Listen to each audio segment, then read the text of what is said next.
Boa tarde a todos, bem-vindos a mais um webinar do canal dos Florais de Saint-Germain. Dessa vez nós temos o prazer em convidar o Dr. André Luciano Pinto, que é acupunturista, fisioterapeuta e tem uma clínica que trabalha assim muito com dor. E nós conversando, e como ele é um grande assim professor de termografia, eu queria entender um pouco mais sobre a termografia e o quanto ela pode nos auxiliar em pesquisas com a terapia floral ou com qualquer outra prática integrativa, porque as práticas integrativas estão crescendo muito no Brasil e a gente tem uma falta, uma necessidade, né, de pesquisar, de comprovar a atuação.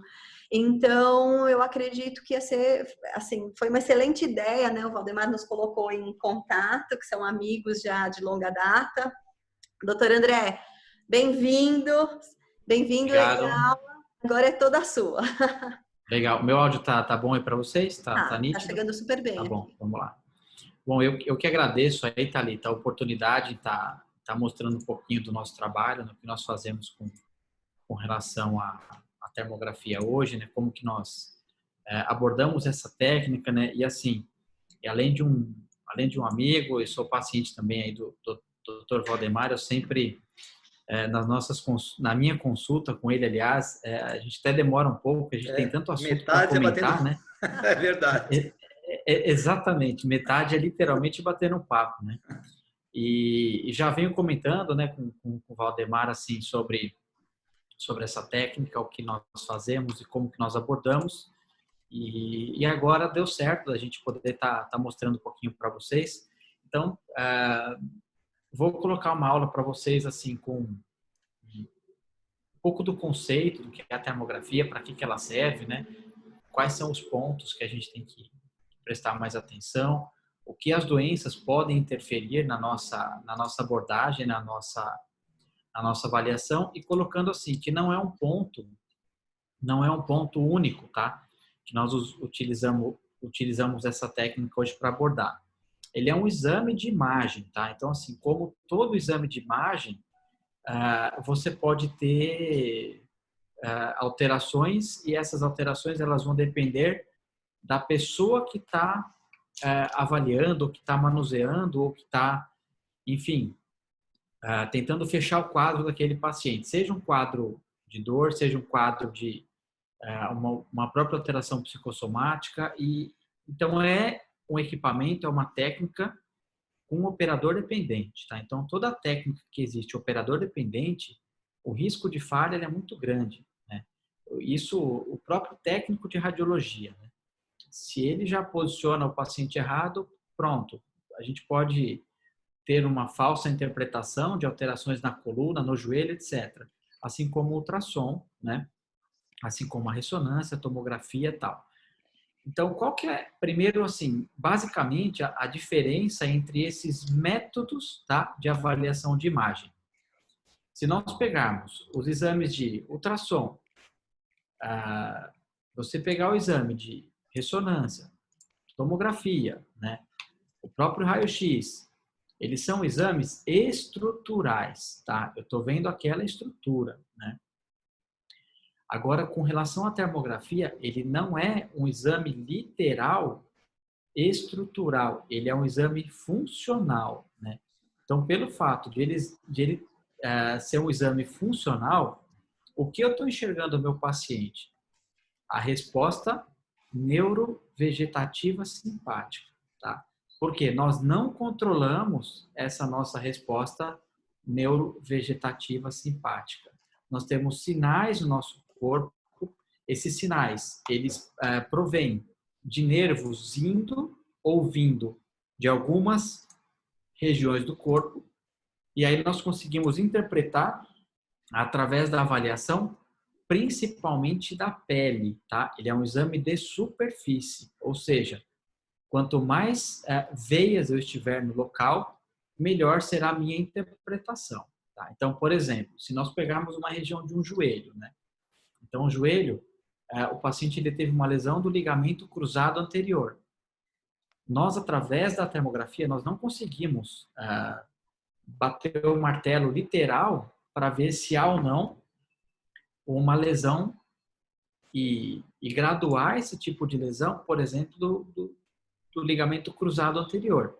Então, tudo que está intraarticular, eu tenho ainda também alguma interpretação mais difícil de realizar. E tudo que está extraarticular, ou seja, quando eu tenho mais um plexo venoso, né? Então, se nós compararmos a mão, se nós pegarmos assim o dorso da mão, ele me dá muito mais informações do que a palma da mão, porque o dorso da mão é onde eu tenho uma maior quantidade de veias, ok? Então, vamos lá. A termografia, ela é que é só um histórico rápido aqui, nós não vamos perder muito tempo nisso, né? Ela iniciou seu uso a partir da Segunda Guerra Mundial. Então, assim, tudo que nós temos de sobra da indústria bélica, literalmente vem para nós, profissionais de saúde, como ferramentas, né, para utilizar durante a nossa prática. Então, por exemplo, né, os inimigos eles teriam que ter a visão noturna para enxergar, né, quando eles estariam se aproximando ou não. Então, começaram a desenvolver os primeiros termógrafos, né, na indústria bélica para poder literalmente você ter a visão noturna, tá? E olha só, ela entrou para a área da saúde na década de 60, praticamente, para avaliação e detecção de câncer de mama, né? Foi o que foi desenvolvido, né, nesse ano, né, por volta de 56, de 60. Então, se vocês observarem, essa é a primeira imagem de um termógrafo, tá? Então, esse termógrafo, ele era uma imagem muito quadriculada, tá? Não tinha ainda, não existia uma imagem colorida como nós temos hoje com os diferentes termógrafos, né? Hoje, até o próprio celular a gente, né, acaba vendo e nós vamos falar das particularidades desses equipamentos hoje, o que é, o que não é, o que nós temos que tomar cuidado para não termos assim falso positivo, né? A gente não interpretar aquilo que não existe, né? E aí o primeiro congresso de termografia ele foi por volta de 71, tá? Com a Sociedade Europeia. E depois começaram-se a desenvolver mais os termógrafos, só que tinha alguns problemas nesse caminho. Um deles era quando você tinha que transportar, às vezes, esse equipamento que era muito grande, né? Ele não era tão prático. Algumas áreas do corpo eles não conseguiriam enxergar com os termógrafos, então eles fizeram umas imagens chamadas imagens em espelho, ou seja, se eu coloco um espelho aqui em cima, minha mão aqui embaixo, por exemplo, eu estou enxergando o que está acontecendo através da imagem em espelho. Então, isso principalmente vindo da ergonomia, tá? Vindo da ergonomia. Então, a ergonomia precisava de alguns ajustes, né? Principalmente na indústria. E esses ajustes, eles ainda são feitos hoje, e inclusive para você observar materiais, né? O quanto que aquele material repele ou não de calor, o quanto ele puxa calor ou não, né? Só para vocês terem uma ideia, o próprio time de futebol do Vasco, né? O Vasco, eles definiram o tecido, né, da roupa que eles estariam utilizando, porque é um tecido, a cor do Vasco, né, do Vasco da Gama, ele é preta e branca, né? Então, eles definiram o tecido da roupa também por imagem térmica, né? Então, colocaram essa câmera monitorando esse tecido, eles definiram qual tecido que esquentava menos para o atleta. Então, isso é muito importante, porque um atleta hoje, quando ele está fazendo a sua atividade física, então vamos pegar, por exemplo, um ciclista, né? O ciclista, ele recebe várias fontes de calor. Então, ele recebe uma própria radiação do sol, quando ele está pedalando, ele recebe uma reflexão, porque o sol bate no chão e reflete para ele. Então, aquela história de a pessoa, mesmo embaixo do guarda-sol, ela se queima, porque existe uma reflexão. Então, tendo essa reflexão, ele tem que manter uma homeostase, porque ele vai ter um aumento importante de temperatura. Então, ele vai ter aumento de frequência cardíaca, ele vai ter aumento de frequência respiratória, e ele tem que se manter, né, numa homeostase, num equilíbrio de controle central, senão ele pode sofrer com hipertermia, né? Então, o nosso corpo, ele vai ajustar todos os parâmetros, ele vai aumentar a frequência cardíaca, respiratória, nós vamos ter eliminação de suor ali pelos poros, justamente para manter esse equilíbrio entre o meio interno e o meio externo. E aí, literalmente, o que nós temos assim como girada mesmo da chave, né? Entendendo um pouco essa questão da termometria, né? Então, é uma temperatura controlada por fluxo sanguíneo, né? Então, quem faz esse controle? É o sistema nervoso autônomo, né? E isso afeta o nosso corpo de maneira uniforme, de maneira simultânea. Isso nós vamos resultar em padrões térmicos, né? O nosso corpo, ele é distribuído em padrões térmicos. Então, por exemplo, nós temos áreas, né, que são caracterizadas por aumento de temperatura e nós temos áreas que não possuem aumento de temperatura, ok? Então, se nós compararmos tudo quanto for proeminências, tá? Então, vou falar para vocês, epicôndilos, maléolos, tuberosidade, tudo isso, eles vão expulsar o calor, né? Eles não vão agregar, não vão puxar o calor, né? E tudo quanto for cavidade, seio, fossa, isso tudo vai puxar o calor, ele vai repelir o calor, perfeito? Isso natural. Então, eu vou mostrar para vocês, por exemplo, na face, nós temos estruturas na face que aumentam a temperatura. Então, nós temos a região, por exemplo, lateral do olho, região medial do olho, isso tudo pelas veias que passam ali. Então, é uma temperatura mais aumentada dentro de um padrão normal. E assim como nós temos o osso nasal, cartilagem nasal, que não tem nada que justifique ali um aumento de temperatura. Já vou dar o primeiro gatilho aí, Valdemar e Thalita.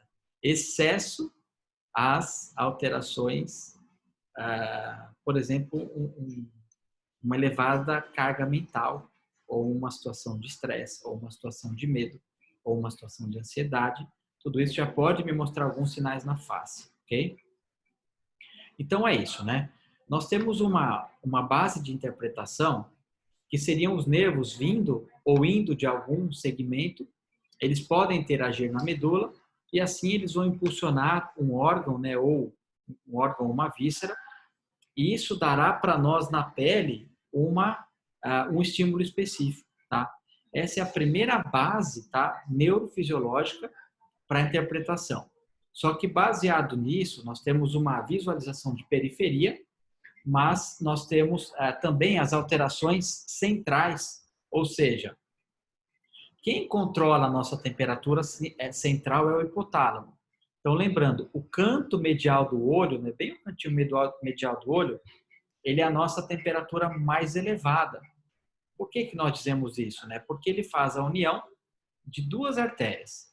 Ele faz a união da artéria supratroclear com a artéria oftálmica. Essa união dessas artérias, ele vai ter um túnel de direcionamento.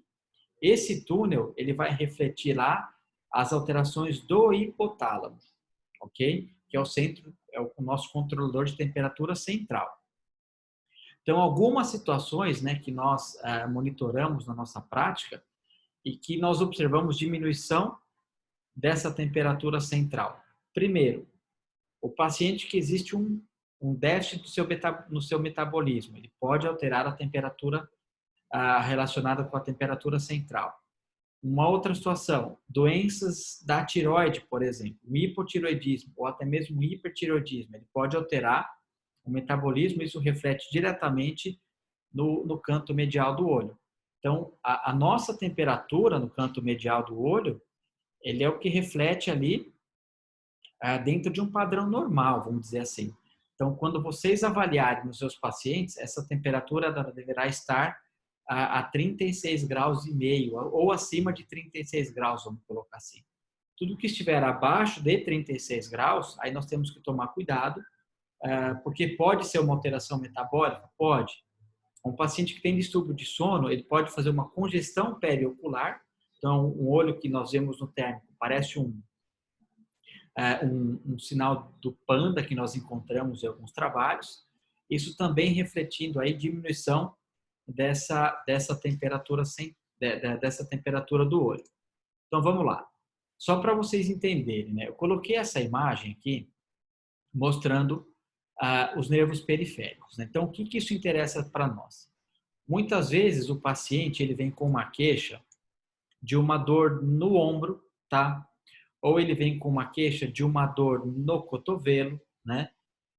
E aí nós ampliamos a nossa investigação. O paciente ele fala, olha, eu estou com uma dor na região lateral da perna, por exemplo, né?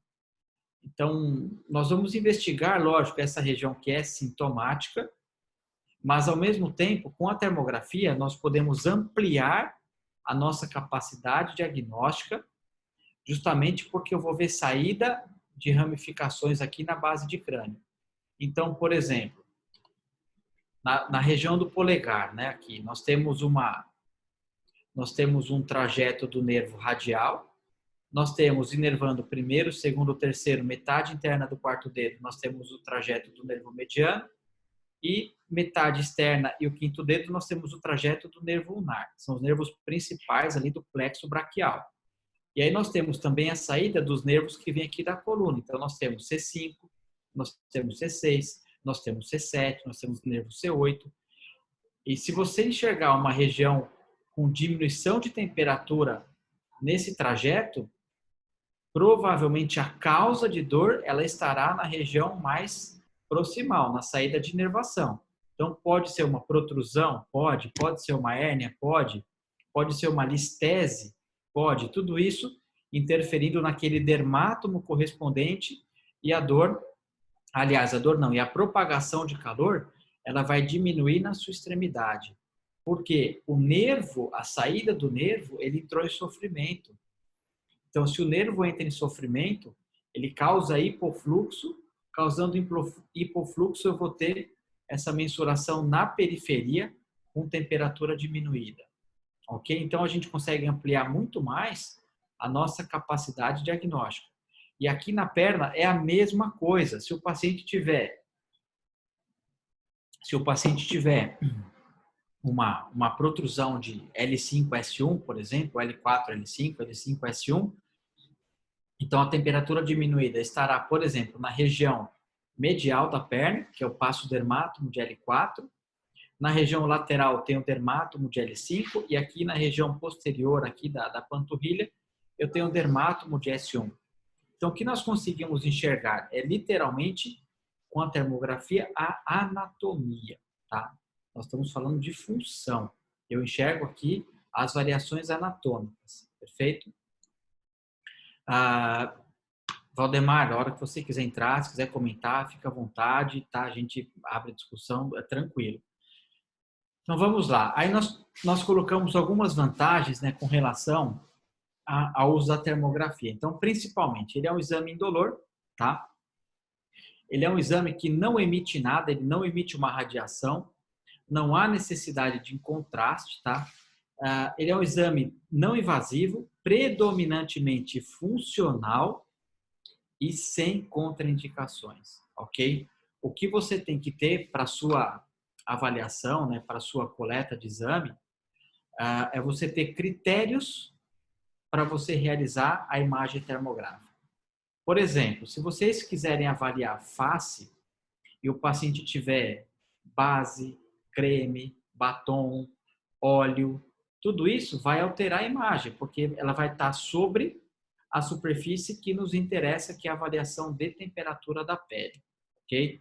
Então, a gente tem que tomar esse tipo de cuidado. Aí outro ponto, né? Qual que é o tecido que você quer atingir?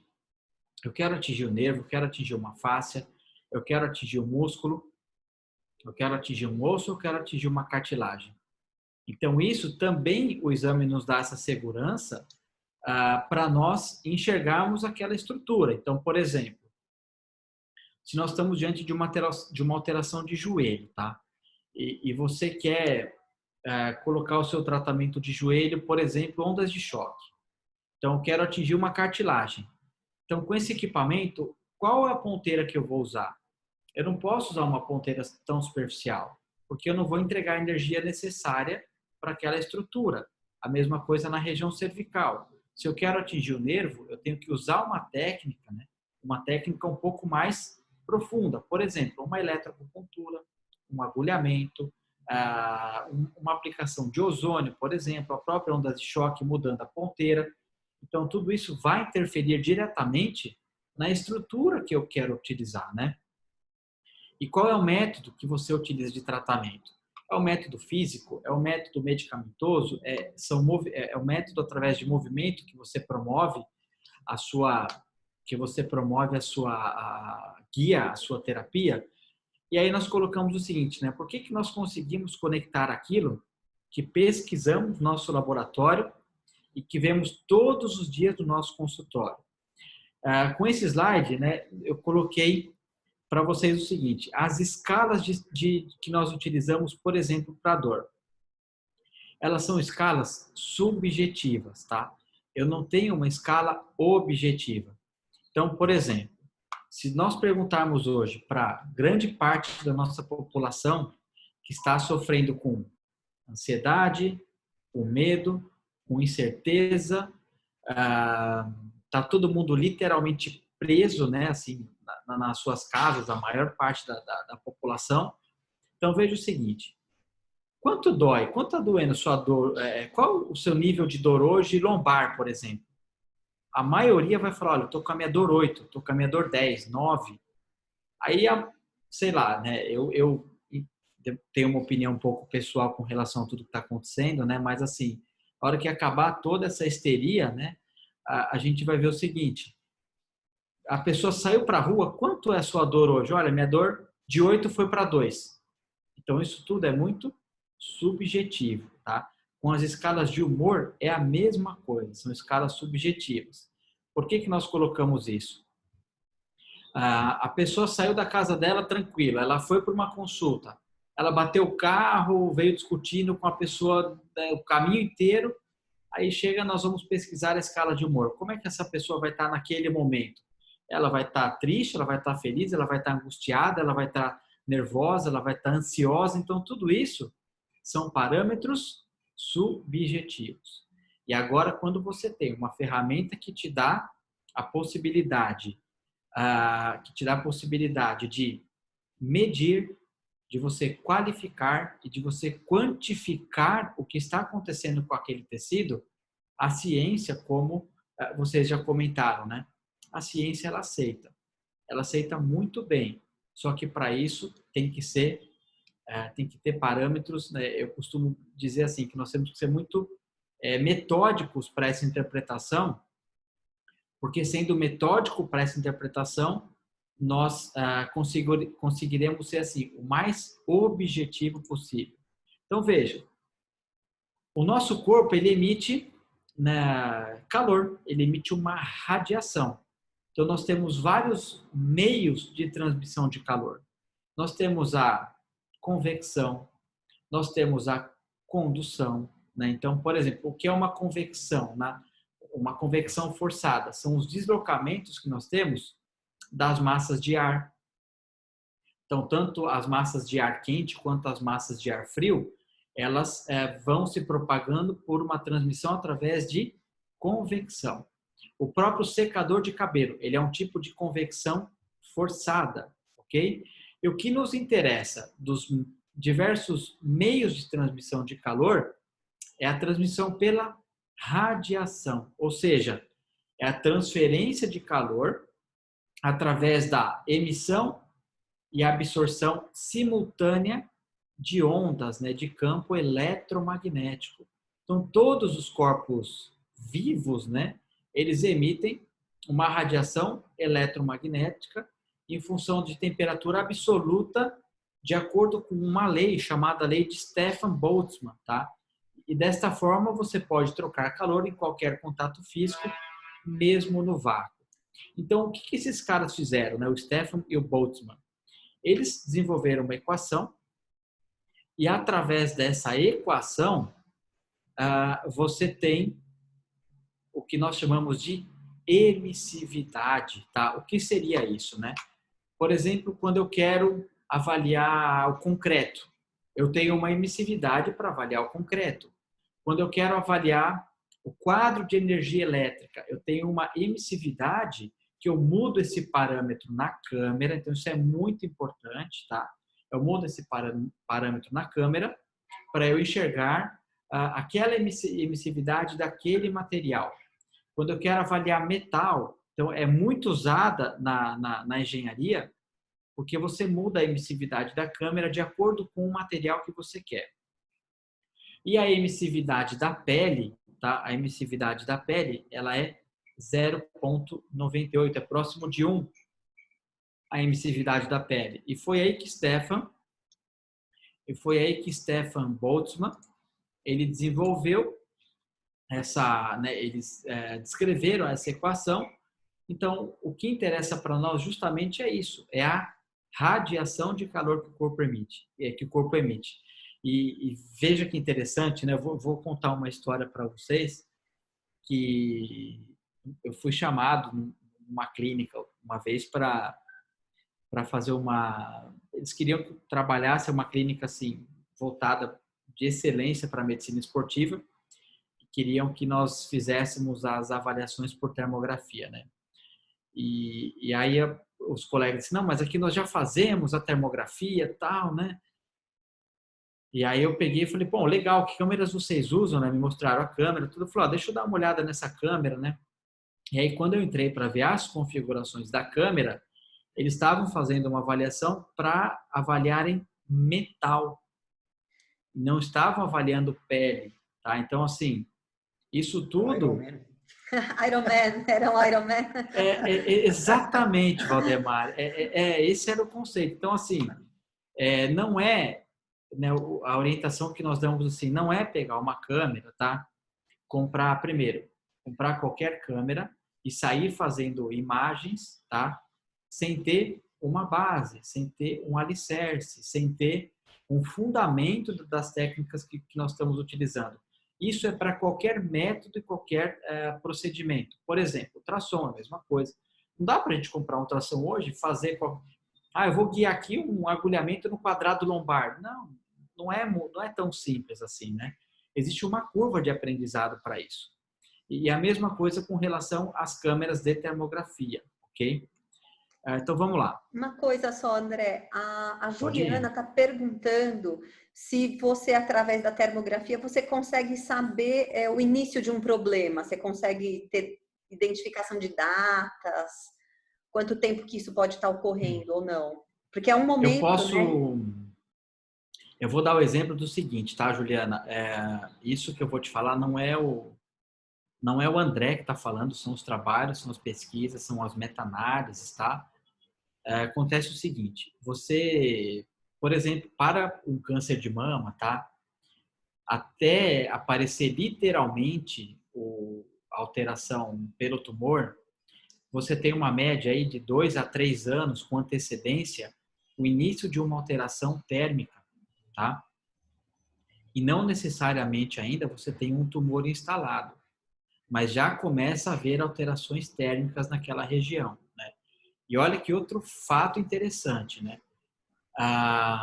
Quando uma pessoa vai, né, submeter a um exame de mamografia, ele aumenta em 2% ao ano o risco da mulher desenvolver câncer de mama pela radiação do mamógrafo. Eu já sabia disso. Então, vejam o seguinte, né?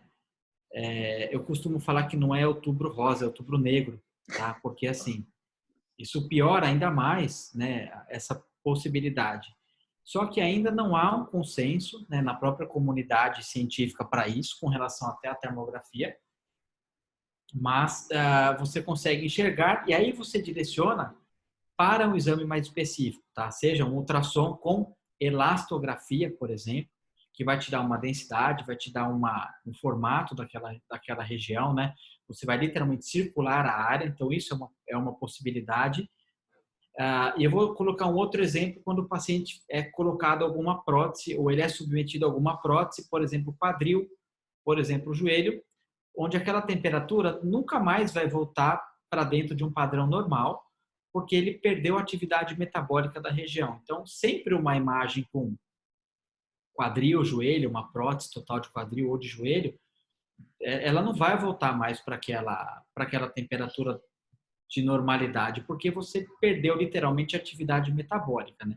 Então, mesmo os casos crônicos quanto os casos agudos, você consegue visualizar por termografia, tá? Então, por exemplo, se você está avaliando um pé, tá? O paciente tem lá uma fascite plantar, ele vai ter uma assinatura térmica para aquela alteração, tá? Se você observar um paciente com hérnia de disco, por exemplo, ele vai ter, mesmo sendo um problema há 5, 10 ou 15 anos, no término que ele é muito sensível, então ele tem uma alta sensibilidade. Então você consegue sim observar, mas não dá para precisar quando isso começou. A gente não tem esse dado. Se tivesse, seria muito bom. Olha que interessante, né? A distribuição, isso é uma paciente sem nenhuma queixa, sem nenhuma lesão, tá? Então, essa imagem, ela mostra para nós a distribuição do calor. Então, se vocês observarem, por exemplo, na região do quadríceps, já é uma estrutura que não absorve calor. Então, pela própria característica do músculo, diferente da região do músculo isquiotibial, que tem que nos manter em pé, então ele é considerado também um músculo aí antigravitacional. Então, uma taxa metabólica comparando quadríceps com o isquiotibial, o isco ele é muito mais quente do que o quadríceps, ok? É a mesma coisa no joelho. O joelho, na região anterior, nós não temos nenhuma estrutura que nos aumente a temperatura, exceto nas condições patológicas. Então, pensando, você tem tendão patelar, ligamento patelar, você tem a própria tuberosidade da tíbia e a patela. Nada disso puxa o calor. Tudo isso expele o calor, ok? E na região posterior, você tem ali o músculo poplíteo, a fossa poplítea e aqui, ó, a artéria poplítea. Então, o joelho atrás, ele tem uma característica quente e o joelho na frente, ele tem uma característica fria. O que vai aparecer aumentado na região do joelho? Por exemplo, as bursites, as lesões de ligamento, as lesões relacionadas com cartilagem, tudo isso vão alterar a temperatura, ok? A mesma coisa na região de glúteo, ó. Não adianta ficar na academia, né? A mulherada que gosta de treinar glúteo, parou, é o músculo frio.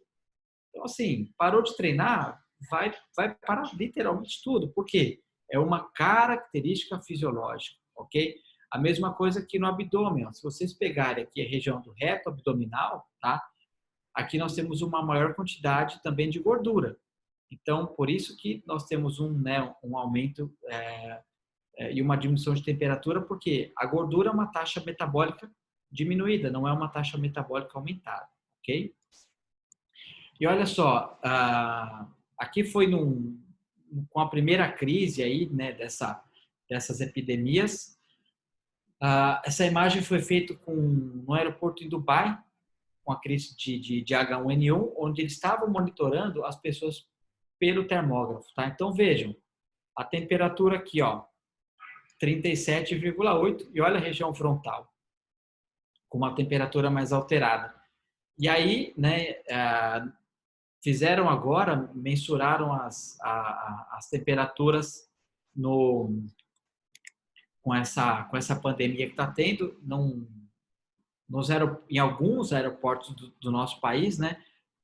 E aí, assim, né, mandaram algumas imagens e, como sempre, né, eu costumo dizer que o Brasil ele é um outro planeta, tá? Ele não é simplesmente um país, ele é um outro planeta.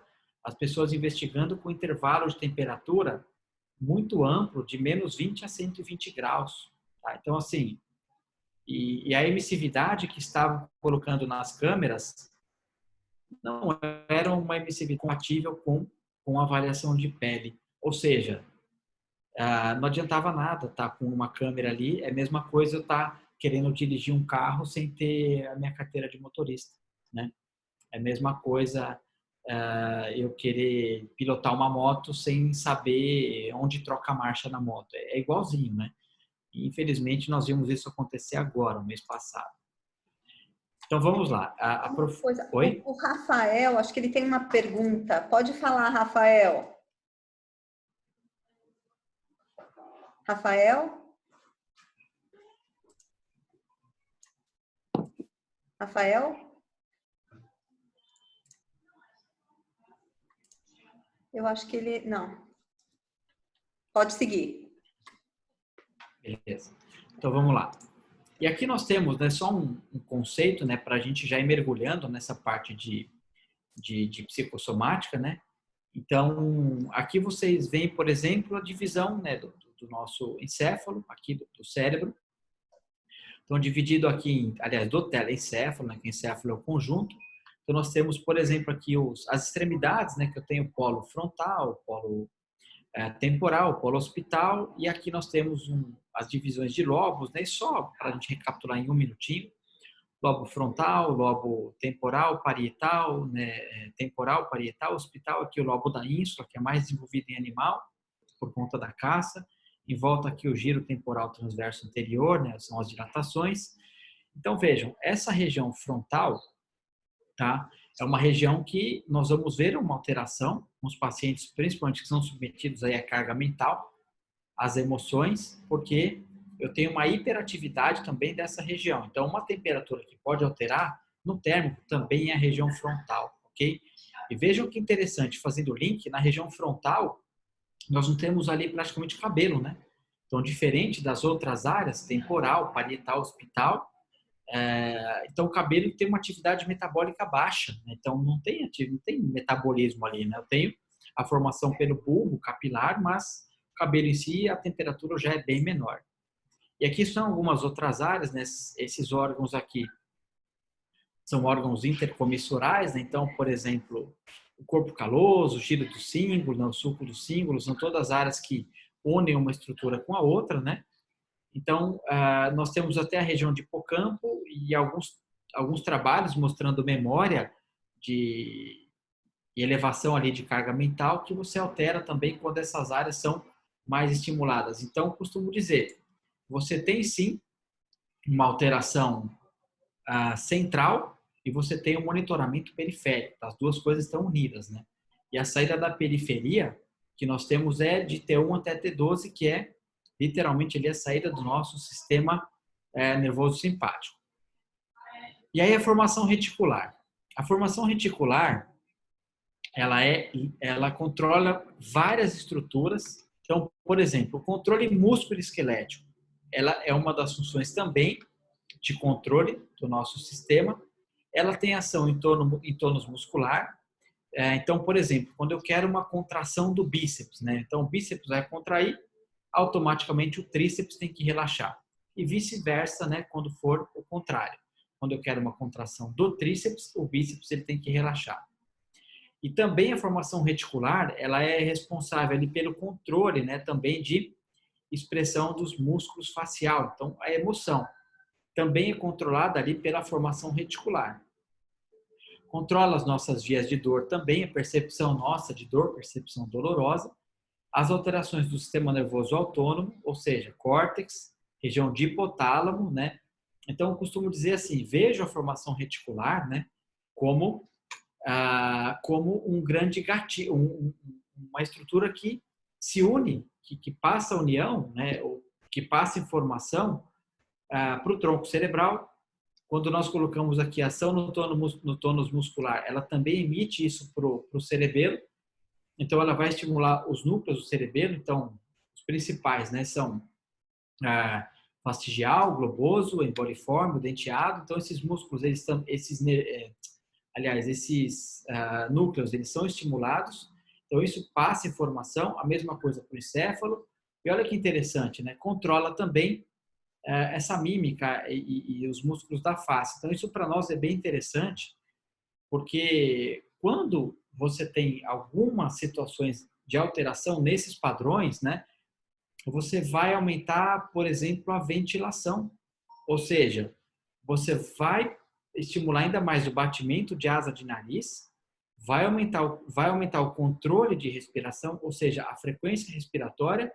Então, uma estrutura que não era para estar com a temperatura aumentada ela vai poder estar aumentada, né? Isso é o que nós vamos ver com relação às imagens térmicas. Então, vejam, aqui eu tenho a própria formação reticular, né, ativadora ascendente, ou sistema, né? Então, essa informação vai para a região do cerebelo, vai para a região do cérebro e vai aqui para a região do tronco cerebral, também estimulando aqui, passando pela região do bulbo, né? Então, no bulbo, nós temos o centro de controle respiratório. Então, eu vou ter o centro apnêutico, eu vou ter ali o centro pneumotáxico, então tudo isso controlando também a minha respiração, ok? Então, lesões nessa formação reticular, então o paciente que teve um sangramento, o paciente teve uma isquemia, isso tudo a nível central, ele vai alterar essa formação reticular e você terá também uma alteração vista por termografia. Então, todas as lesões centrais, elas alteram o hemicorpo contralateral. Então, vejam, se o paciente ele teve um sangramento, um ataque isquêmico transitório, o próprio tumor na região do lado esquerdo do cérebro. Então, ele vai alterar todo o hemitronco, o hemicorpo contralateral. Justamente porque as fibras elas passam pela pirâmide bulbar, elas passam pela depulsação das pirâmides. Eu vou ter ali também a comunicação dos fascículos, né? Então, eu vou ter o fascículo grácil, o fascículo cuneiforme e as duas dilatações que seriam os tubérculos, né? Tanto o tubérculo do núcleo grácil quanto o tubérculo do núcleo cuneiforme.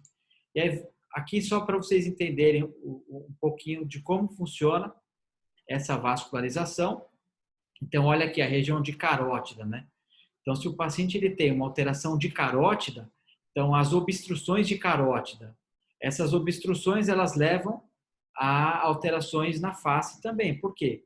Houve hipofluxo aqui, esse hipofluxo entrou em sofrimento, eu posso ter uma face com uma temperatura um pouco mais alterada.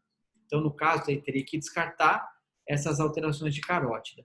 Aqui só mostrando algumas estruturas mais periféricas. Então, você tem aqui a veia nasal lateral, por exemplo. Aqui você tem a veia angular, na região também do canto medial do olho.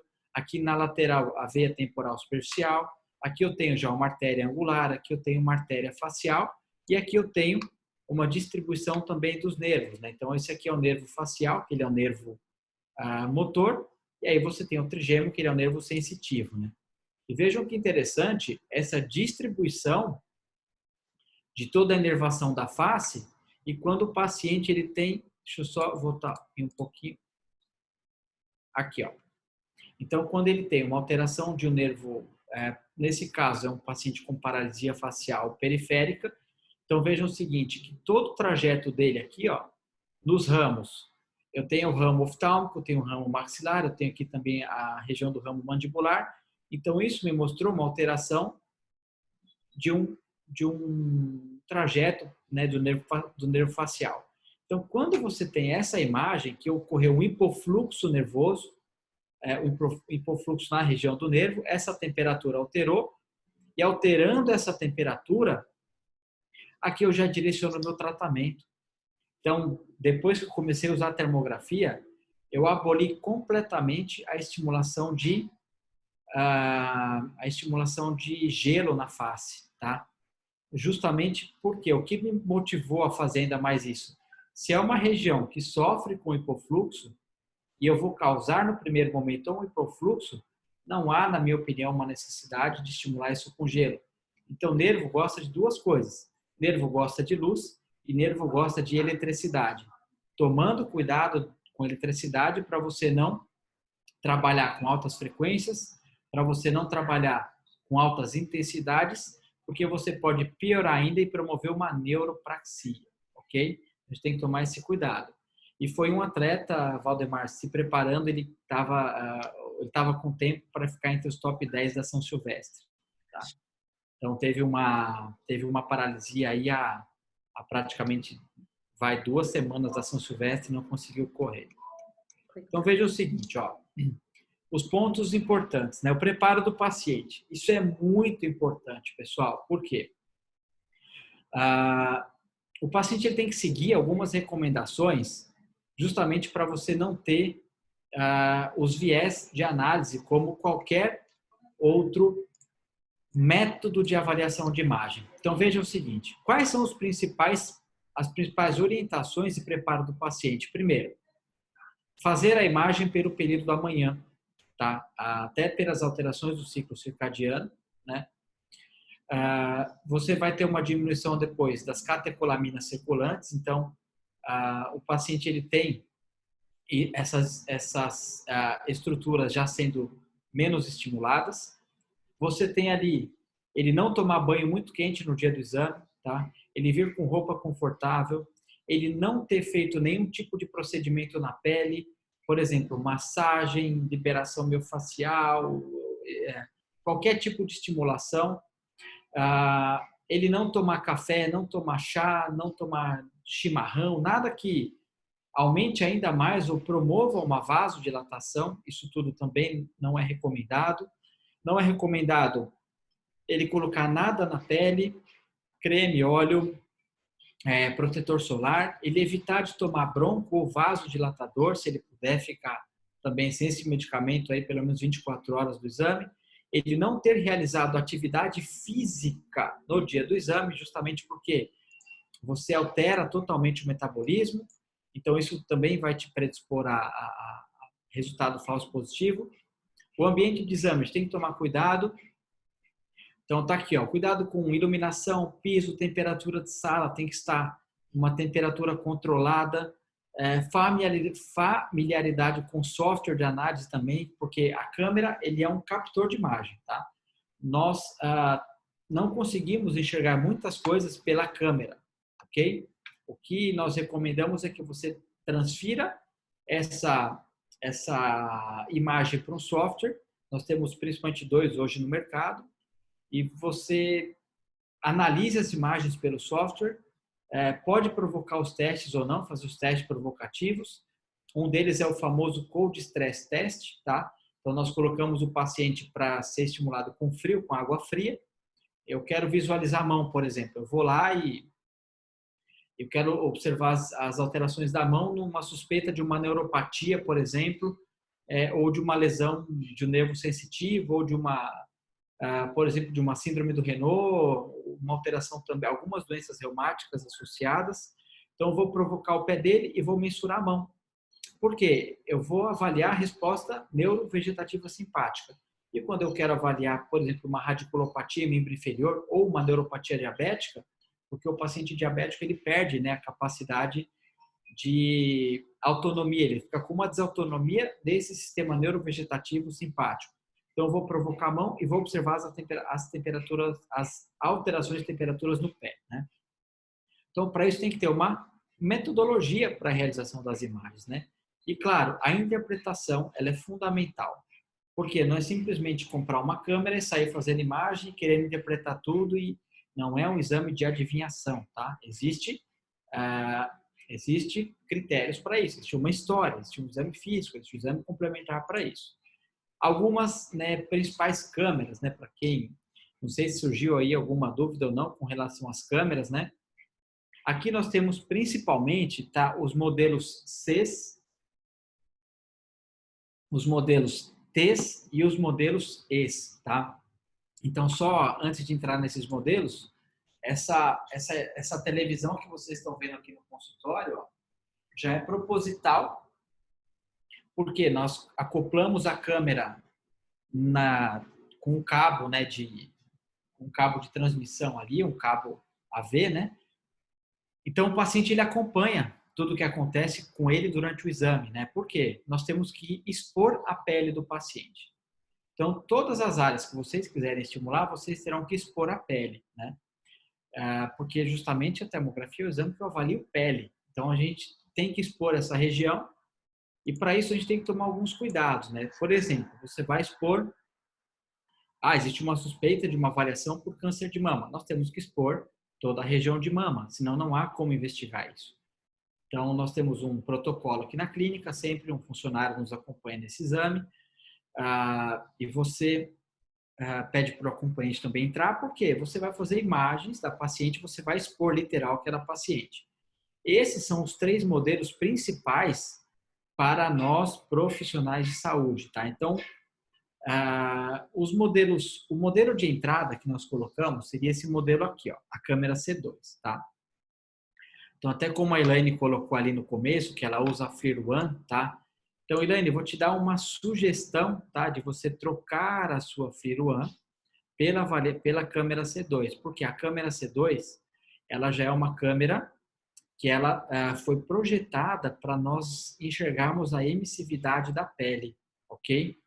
A câmera FLIR One, não sei se te contaram ou não essa história, mas a câmera FLIR One, ela foi projetada para o americano que projetou, para ele avaliar a segurança na entrada da sua casa. Olha que louco isso, né?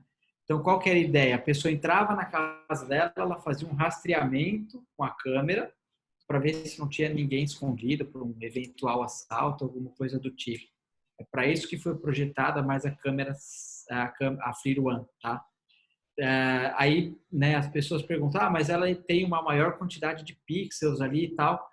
Quando eu estou avaliando, sim, ela tem uma maior quantidade de pixels pela transmissão do telefone, tá? Então, veja o seguinte, o que não me interessa é o pixel digital, o que me interessa é o pixel térmico, ok? Então, qual que é o valor hoje de uma câmera C2? É um valor médio aí de $450, tá? Por volta de 3.000 a 3.500 reais aqui no Brasil, essa câmera C2. Aí tem os modelos T, tem o modelo T420, que já não, né, não é fabricado mais, eles mudaram para os modelos T530, T540. Aí você já dá um salto aí para uma câmera de 40 a 80 mil reais, que são os modelos T.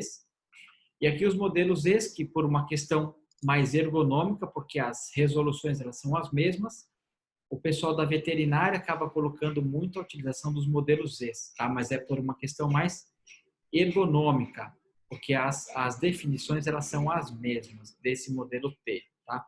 O que nós usamos aqui, nós temos na clínica o modelo T420. Então, a importância de você ter uma imagem em foco, tá? Então, olha que interessante. Aqui nessa imagem em foco, tá? O que eu quero com a termografia, com a câmera? Que o máximo da tela da câmera ele seja aproveitado com relação a você fazer a imagem. Então, se você fizer uma imagem muito distante do paciente, você vai perder foco de avaliação. Agora, se você fizer uma imagem mais próxima, essa imagem mais próxima, ela me dá mais segurança, né? Eu consigo enxergar mais detalhes na imagem. Então, sempre fazer as imagens em foco. Olha aqui, ó, que eu tenho duas imagens com as distribuições térmicas, né? Aqui, a termoanatomia, né? Então, a região supratroclear já é uma temperatura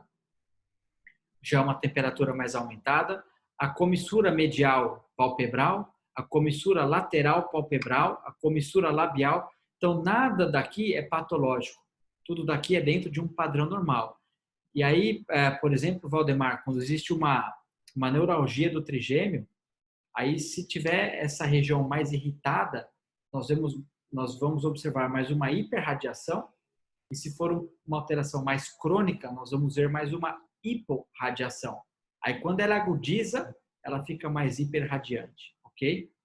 Aqui nós temos a vista lateral, então todas essas alterações são dentro de um padrão normal. O que nós colocamos aqui, as disfunções de ATM, né? Então, por exemplo, toda a região de ATM ela tem que ser uma temperatura menor comparada com a face, com a frontal. Se a temperatura de ATM for mais elevada que a frontal, aí você está distante de uma disfunção, tá? Não necessariamente alguma doença instalada, mas você já tem uma disfunção. Aqui somente mostrando a termoanatomia ali da face. Aqui eu já mostrei essa imagem para vocês. E olha que interessante essa outra imagem que mostra o uso do álcool, né? Nós estamos enxergando as alterações relacionadas ao álcool, né? Uma alteração química pela termografia. Então vejam o seguinte, aqui foi no primeiro minuto e aqui foi no 14º minuto que o paciente fez uma ingesta aqui no primeiro e no 7º minuto de álcool, né? Então vejam, quem controla essa resposta, né? Lógico, você tem a estimulação dos hepatócitos, né, porque o álcool vai ser metabolizado no fígado, mas você tem também a absorção central. Então, quem absorve também? Cerebelo. E aí você tem, passando por essas estruturas, né, unindo, formação reticular. Então, olha que interessante, no primeiro momento, como estava a temperatura, e no 14º minuto, como que ficou essa temperatura. Ou seja, talvez esse ponto, se nós pegarmos essa câmera e a polícia até começar a usar nas blitz relacionadas com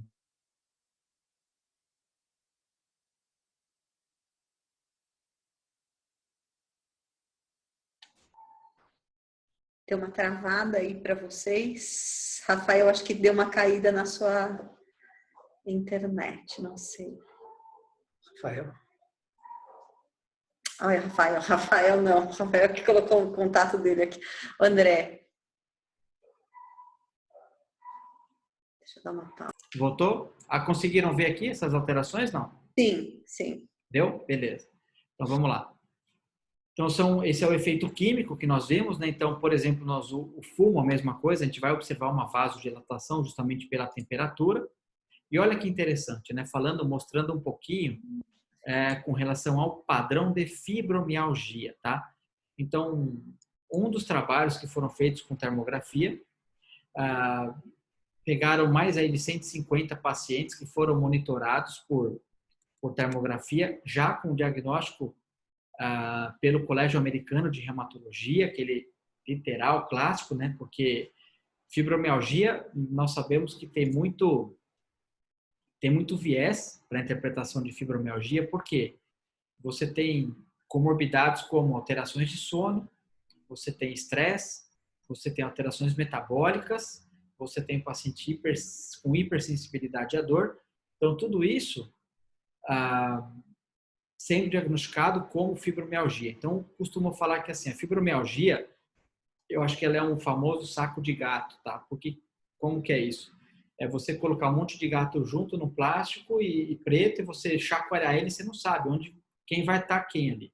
Então, costumo dizer que a fibromialgia é mais ou menos isso, tá? E aí, alguns critérios que nós temos para definição foi que há uma descrição na literatura chamado sinal do manto, tá? Então, é como o paciente ele faz um manto na região anterior e o manto na região posterior, como se estivesse vestindo mesmo uma manta. Esses são os sinais que nós enxergamos com relação ao paciente com diagnóstico de fibromialgia. Então, vejam, esse sinal é um sinal descrito, e aí nós colocamos esse ponto como um dos pontos para avaliação com relação ao término, ok? E olha que interessante, essa outra paciente, ela veio com uma queixa, um diagnóstico já há 10 anos com fibromialgia, sendo tratado com anticonvulsivante, com ansiolítico, enfim, com inibidores do sistema nervoso. Então, nós não enxergamos aqui esse sinal do manto. O que nós vemos? Uma alteração na região de mama. Ela fez uma mastectomia já há 4 anos, né? Então esse é um sinal que nós vemos de alteração. E aí é uma forte discussão que esses ansiolíticos, né? Então, as famosas aí, gabapentina, pregabalina, tal, nós até sugerimos, não, é um pensamento nosso aqui da clínica, das pessoas que trabalham aqui, que isso é um dos erros clássicos que a gente vai observar num futuro breve, eu acho, porque como que eu quero que um órgão tenha uma plasticidade se eu estou inibindo esse órgão, né? Então, nós não estamos dando chance para o cérebro fazer o que ele mais gosta, que é a plasticidade. Então, através desses inibidores, a gente o primeiro passo para o tratamento dessa paciente com dor foi diminuir absurdamente a quantidade de medicamento anticonvulsivante, ansiolítico e analgésico que ela estava tomando. Nós não somos muito a favor do medicamento literal, clássico, né? Então, vamos lá. Aqui eu tenho só para vocês enxergarem, que é uma epicondilite, tá? Uma epicondilite lateral, o famoso cotovelo do tenista. Então, lembro que nessa imagem não há nenhuma estrutura que tem aumento de temperatura, exceto numa condição patológica, Então, aqui nós temos as epicondilites, tanto lateral quanto medial, com aumento de temperatura, né? Para vocês verem comparando um lado com o outro, né? Aqui é um paciente que chegou com um diagnóstico, né, de uma lesão de manguito rotador. Então, aí eu coloquei até como a importância de nós enxergarmos interpretar as escalas, né, de temperatura. Então, vejam, essa escala aqui que vocês estão enxergando, ela tem sempre um intervalo preto entre elas, tá? Então, justamente é uma escala chamada de contorno térmico. Então, eu não quero, nessa escala, ver aumento ou diminuição de temperatura. Eu quero ver se eu tenho os contornos preservados ou não, tá? E aqui a mesma coisa. Aqui, aliás, eu não tenho contorno térmico, eu tenho mais distribuição de temperatura mesmo.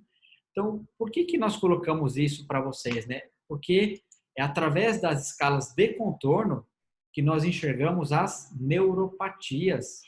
Então, quando o paciente ele tem essa quebra de padrão, por exemplo, eu costumo dizer que assim, é igual você cortar uma cebola. Então, quando você corta uma cebola, você vai ver as fibras da cebola extremamente organizadas. E quando ocorre essa alteração dessas fibras, né, que eu estou enxergando aqui, é a neuropatia sensitiva, eu vejo na periferia fibra fina, tá? Eu não vejo fibra grossa.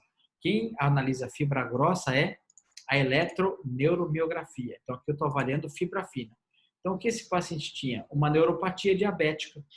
Tá? Então, foi visualizados os marcadores fisiológicos, né, e metabólicos, como a insulina, a hemoglobina glicada, a glicemia, né, foi observado o PCR, homocisteína, tudo isso para fechar o quadro. Então, paciente com diabetes, e aqui nós temos uma quebra de gradiente. Então, qual o nosso objetivo com ele? Primeiro, controlar a glicemia, tá? E o segundo ponto, tratar a dor, porque quem retroalimenta essa dor dele, essa neuropatia, é a diabetes, não é nada periférico, tá? Então, nos auxiliou muito nesse diagnóstico, né?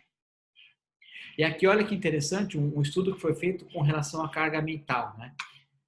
Então, aqui você tem, primeiro, relacionado com a atenção.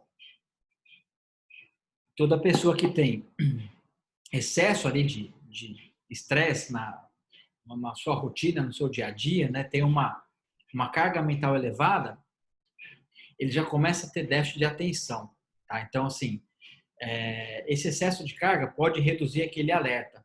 Então, imagina numa empresa, uma pessoa que controla numa construção um guindaste, por exemplo, né? Então, se essa pessoa tiver uma carga mental muito elevada, ela pode ficar suscetível a acidentes. Então, por exemplo, ela pode perder o controle daquele guindaste, ela pode desviar aquela atenção. É a mesma coisa um piloto, tá? Um piloto de um carro de corrida, um piloto de uma moto. Então, se ele tem uma carga mental muito excessiva, muito elevada, ele pode favorecer a riscos de diminuição de alerta e risco de acidente. Só que todos não, mas os marcadores que nós temos hoje, eles são mais subjetivos. Então, por exemplo, a avaliação hoje, né, que eu tenho através de eletromiografia com músculos da face, você tem registro muscular, você tem avaliação hemodinâmica, frequência cardíaca, frequência respiratória, pressão arterial, e alguns autores colocam também como alterações de pupila, né? Então, você tem os pacientes com uma miose, né?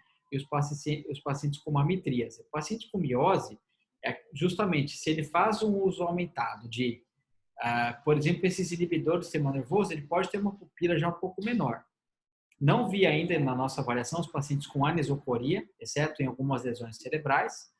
E aí a termografia entrou como um parâmetro mais objetivo, tá? Para a gente poder avaliar a carga mental. Lógico que vai depender de alguns fatores. Primeiro, idade, nível de aprendizagem, ou se a pessoa tem uma boa, se ela consegue interpretar aquilo ou não, fadiga, alteração de personalidade, motivação, então tudo isso relacionado. Então vejam o seguinte, né? Aqui eu vou mudar, olha que interessante, que nós evoluímos muito, tá? São artigos, aí são livros de há mais de 10 anos que nós temos. Aqui pegaram o indivíduo em repouso.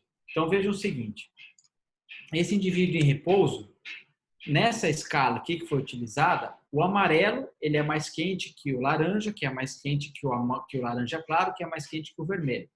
Então, isso é conhecido como palette de cor, tá? Então, se vocês observarem, ó, olha a região do nariz e olha a região frontal, tá? Então, isso foi antes o indivíduo em repouso. E aqui, após o experimento com carga mental, o que ele apresentou? Uma imagem aqui, ó, na região frontal mais alaranjada comparado com essa região de início. E aqui, olha a situação que teve. Você tem uma temperatura aqui vermelhinha, tá? E aqui a temperatura um pouco mais aumentada, até vindo para a asa do nariz, né? Então, um erro de interpretação aqui que nós vimos com relação ao exame. Primeiro, o paciente de óculos, tá? Paciente de óculos, você perdeu o parâmetro de análise. Então, assim, não custava nada ter tirado o óculos. Não custava nada ter exposto mais aqui a pele, justamente porque o paciente ele tem que ser termalizado. Então, quando nós vamos fazer a avaliação termográfica, nós deixamos o paciente com um avental, ele fica geralmente com, a não ser que vá para laudo o exame, mas laudo é sem roupa alguma, mas senão nós avaliamos o paciente com calcinha, sutiã ou com uma cueca, a gente até orienta o uso de um maiô, alguma coisa assim. Então, o paciente ele fica trocando com calor com uma temperatura de sala controlada. Nossa temperatura, né, ela é controlada em 23 graus através de termohigrômetro. E aí, esse outro trabalho, ele foi colocado o seguinte, as pessoas tinham que memorizar, é um mapa de um zoológico, elas tinham que memorizar e elas só podiam passar por onde não há esse pontilhado uma vez, e ela poderia passar por alterações pontilhadas, né? Elas tinham que memorizar isso mais vezes, né? Então, vejam, e aquela pessoa que se manteve muito mais concentrada, né? O que vocês estão observando? Olha o nariz como estava frio e a temperatura aumentou do nariz. E aqui, então, quando a pessoa mantém foco, quando a pessoa mantém concentração, ela aumenta também essas regiões. Vejam a diferença da testa, né? Da região frontal, a área comparado na primeira imagem com a segunda imagem. Então, o que nós estamos observando aqui? Quando a pessoa mantém foco, quando a pessoa mantém concentração, que ela ativa algumas áreas a mais do cérebro para manter esse foco, e quando ela também pode aumentar a frequência respiratória, ela aumenta o batimento de asa de nariz, aumenta o uso dos músculos da respiração, então com isso você tem também um aumento ali de temperatura. Já diferente desse outro paciente que ele manteve um foco, é o mesmo experimento, mas ele manteve um foco, mas ele não ficou tão ofegante, então olha a temperatura que alterou. Foi a temperatura frontal e não foi a temperatura aqui do osso do nariz, né? Aqui eu tenho o osso nasal, tenho aqui a cartilagem. Então não tenho fatores ali que aumentam essa temperatura. E aí já fica uma sugestão que eu até quero estudar um pouco sobre os florais, sobre o que isso faz, não tem essa formação ainda, mas me despertou muita curiosidade, até por conta da termografia, de pegar alguns parâmetros e medir nesses pacientes, né? Por exemplo, temperatura nasal, temperatura do canto medial do olho, temperatura frontal, tudo isso como parâmetro objetivo para ver se talvez está tendo um efeito desejável ou não, de acordo com o tipo de floral que a pessoa usa. Como eu disse, sou leigo nesse assunto, mas me ativou um gatilho para poder estudar um pouco, bastante isso, né?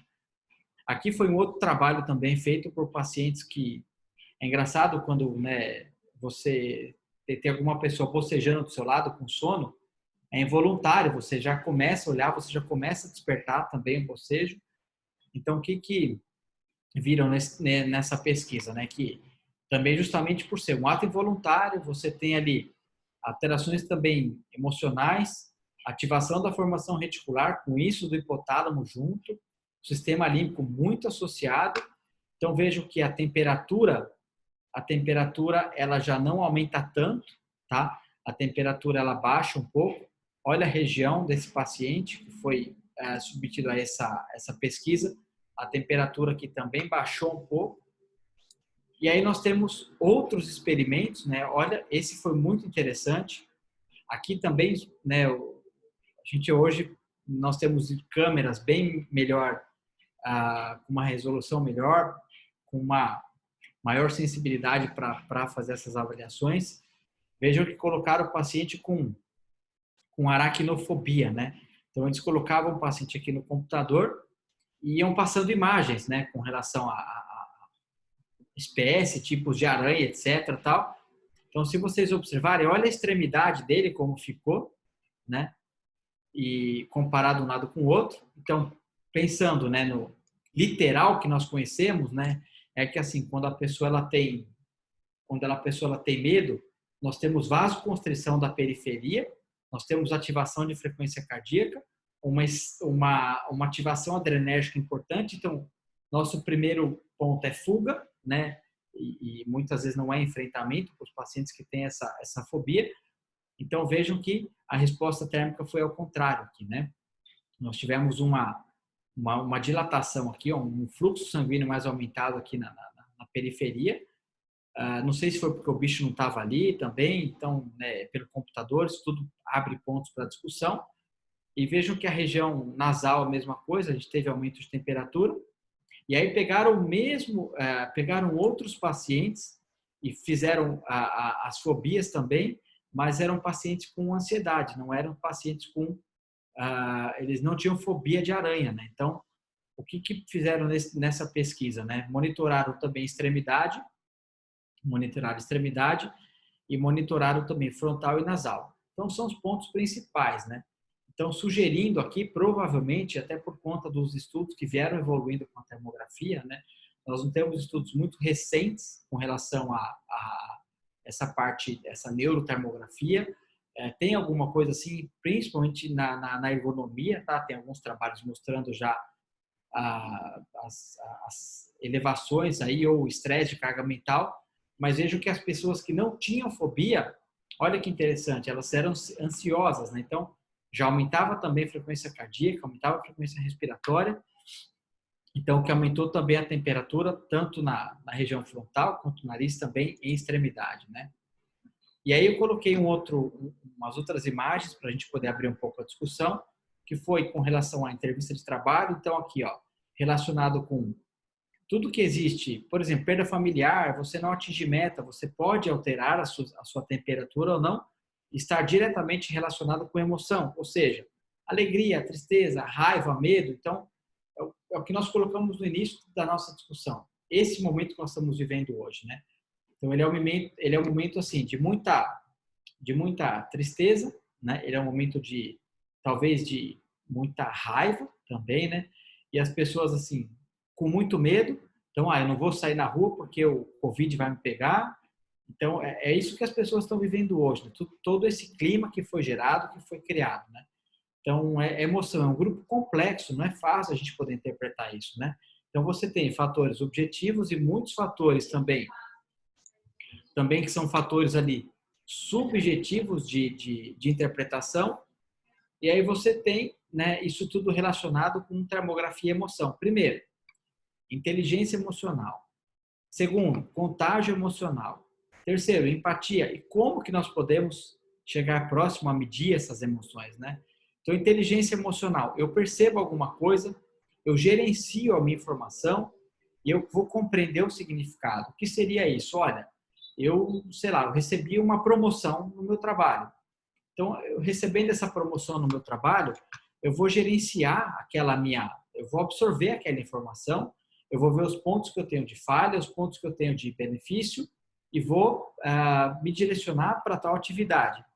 O contágio emocional, então aquilo, uma troca, né, emocional transmitido pelas outras pessoas. Pô, se eu vejo alguém feliz do meu lado, eu vou já ter né, vou começar a dar risada, etc, tal. Você vai se contagiar por aquilo. Diferente se você for provavelmente em um velório. Tá todo mundo triste ali. Então, como que você vai ficar? Você vai ficar apático, você vai ficar pensativo, né? Enfim. Só que algumas pessoas vão dar risada ali também, né? Que é muito comum isso hoje, né?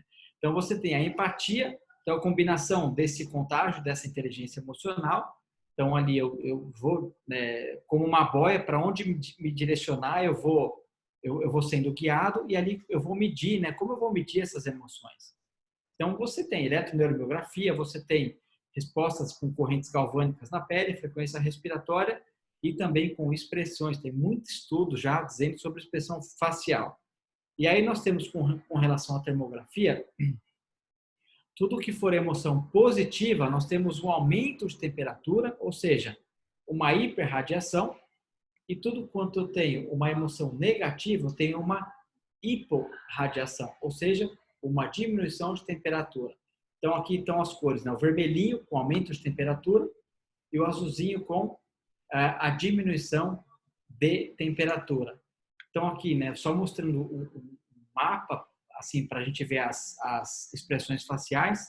Então, olha que interessante. Isso pode ser uma apatia, pode ser tristeza, pode ser raiva, pode ser surpresa. Aqui pode ser alguma coisa que um cheiro, pode ser alguma coisa que ele não gostou, muito objetivo. Aqui pode ser também uma tristeza, aqui pode ser raiva, aqui uma sensação de espanto. Então, até para nós, cada um, nós vamos enxergar essas pessoas também de maneira diferente. Não há uma uniformidade para isso, ok? Então, vejam, expressões negativas, né? Que botaram essas pessoas passando coisas ruins para elas enxergarem, né? Então, vejam que a temperatura, ela praticamente não alterou da face, ó. A mesma imagem qualitativa eu tenho de um lado comparado com o outro. A mesma coisa com relação à temperatura nasal, de um lado comparado com o outro. Aqui eu já tenho mais, passando aqui imagens para as pessoas positivas, né? Então, olha que interessante. Aqui, olha a análise qualitativa, né? O quanto tem de área amarela comparado desse lado com esse, aumentou muito mais. Percebam que em volta do olho também existiu esse aumento de temperatura. Na região nasolabial, a mesma coisa. Até na região de pescoço, aqui, a região de escaleno, tal, de esternocleito também aumentou. Então, mostrando que as áreas mais hiperradiantes, né, elas aumentam a temperatura, né, nas emoções positivas comparado com as emoções negativas. E aqui foi um outro experimento que eles pegavam, foi um experimento feito com pacientes católicos e eles colocavam mensagens e iam colocando imagens também de Deus e falando coisas boas, coisas positivas e viram que a temperatura ela ia sempre aumentando, né? Então isso no paciente em repouso, ele só vai visualizando as imagens, nós vamos tendo as alterações termográficas, ok? Aqui eu vou colocar para vocês agora uma possibilidade de nós provocarmos movimento, até coloquei isso como nível avançado de avaliação, seria que eu posso medir ângulos, tá, no meu paciente através de software, eu posso botar ele para pedalar num rolo e eu ver essa distribuição de temperatura e com isso enxergar algumas assimetrias nesse paciente, tentar fazer um ajuste pensando num ciclista que pedala por muito tempo, né? Enfim, até foi proposital aí por conta do meu amigo Valdemar. Dá para usar no Bike Fit isso? Dá para usar sim. Vou querer ainda. Lógico. Foi até proposital, porque eu sei que aí nós somos aí fã de ciclismo, de triatlo, de corrida de aventura, tal. O Valdemar aí me fala sempre as corridas que ele andou fazendo e tal. Enfim, a gente é muito adepto ao esporte também. Então é uma possibilidade que nós temos. E aqui coloquei só para vocês um pouquinho conhecerem um pouco da nossa clínica, né? Nós estamos aqui próximo ao Shopping Morumbi, em São Paulo, que é o nosso consultório.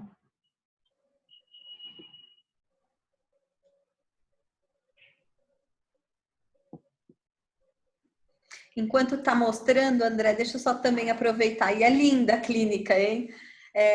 A Ângela está perguntando se existe algum experimento que você conheça antes e depois da meditação. Ou não? Então, Ângela, é assim, é uma pergunta bem interessante, tá? E vocês estão conseguindo me ouvir? Estão me ouvindo bem? Eu estou. Aqui é a nossa sala de reabilitação, tem a nossa sala de procedimentos e tal. Então, veja o seguinte, né? Primeiro, a pessoa ela vai conseguir e ela vai ficar meditando por quanto tempo, tá? Isso é muito questionável, né?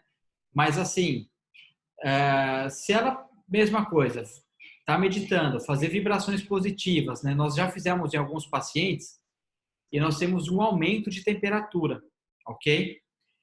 Agora, aquela pessoa que não consegue manter o foco, aquela pessoa que não consegue manter a concentração, aquela pessoa que não consegue ali, literal,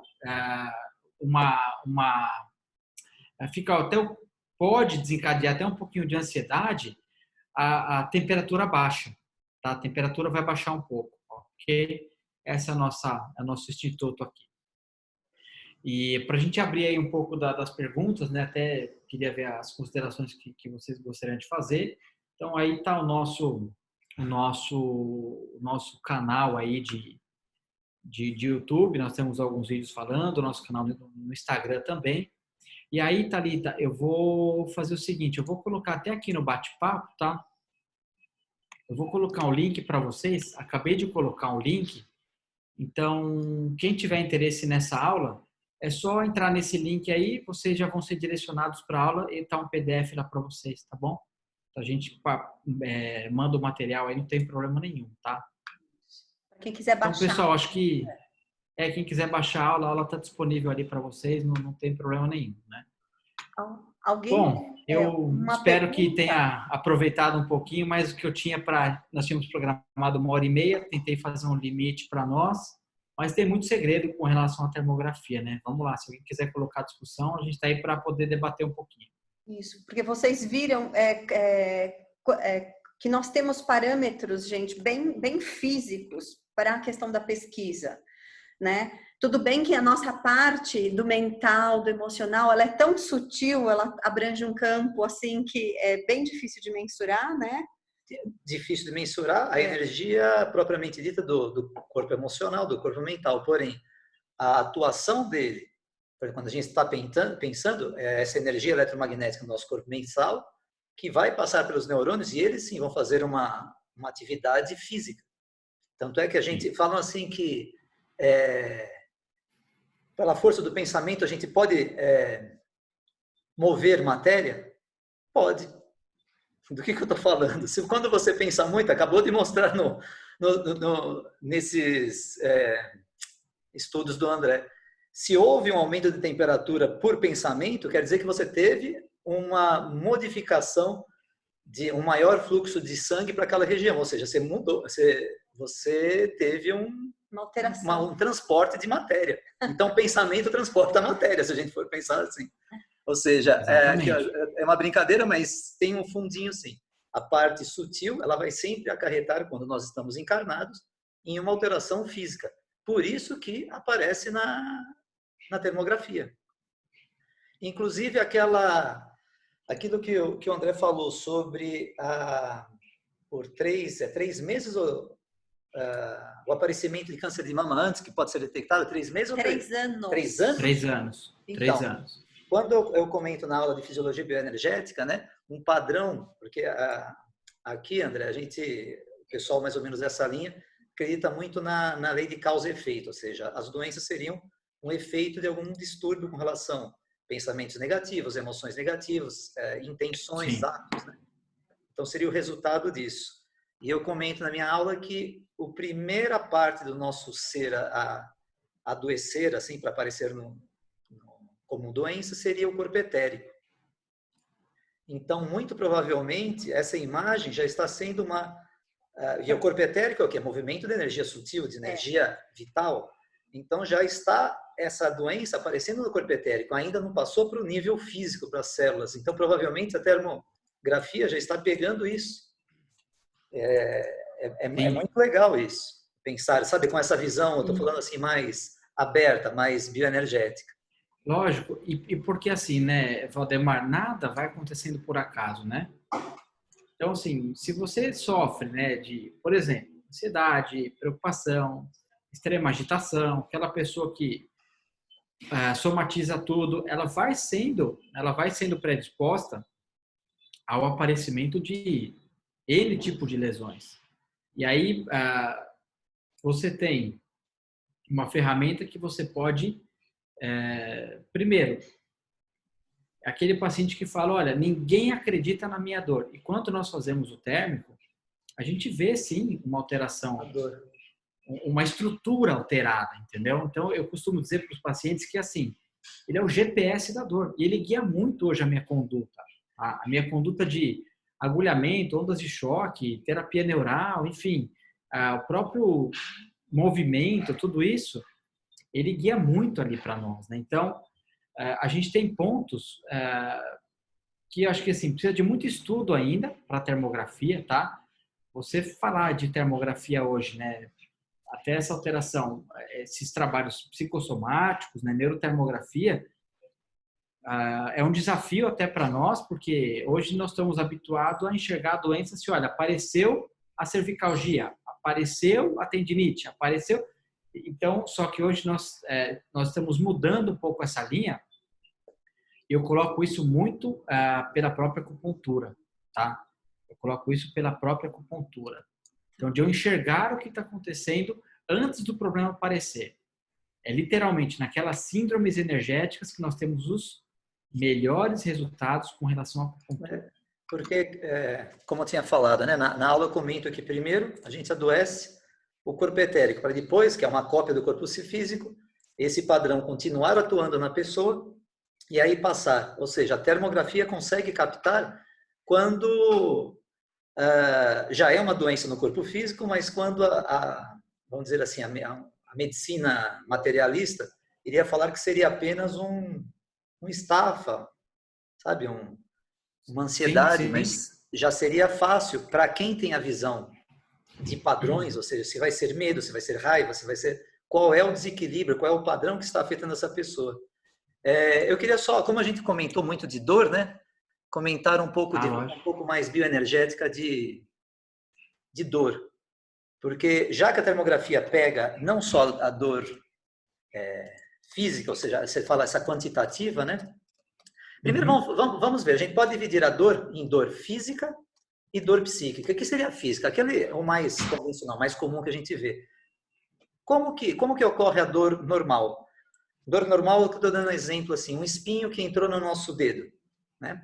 Ele causou uma alteração em um receptor chamado nociceptor. A gente tem receptores de luz, né, na retina, receptor de tato, a gente tem receptor de odor.